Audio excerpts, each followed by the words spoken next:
বিসমিল্লাহির রহমানির রহিম। আসসালামু আলাইকুম ওয়া রাহমাতুল্লাহি ওয়া বারাকাতুহু।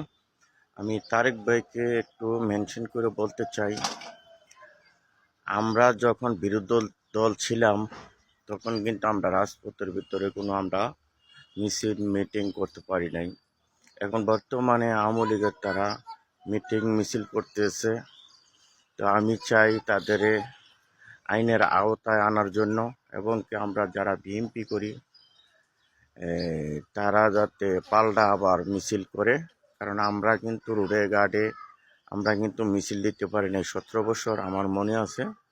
কিন্তু তারাও পাল্টা জবাব দিছে, এবং কি তারা পাল্টা মিছিল করছে।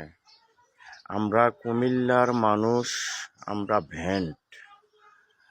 তো আমরা কুমিল্লা যদি আমরা বলি সারা বাংলাদেশ অচল করে দেব, তো আমরা ঠিকই বাংলাদেশ অচল করে দিতে পারবো। কিন্তু আমরা চাই না বাংলাদেশে ঝগড়া হোক, বাংলাদেশের ভিতরে মিটিং মিছিল আমরা বাধা দেই। সকলের জায়গা থেকে ভালো থাকবেন, আমার জন্য দোয়া করবেন। ওকে, আসসালামু আলাইকুম ওয়া রাহমাতুল্লাহি ওয়া বারাকাতুহু।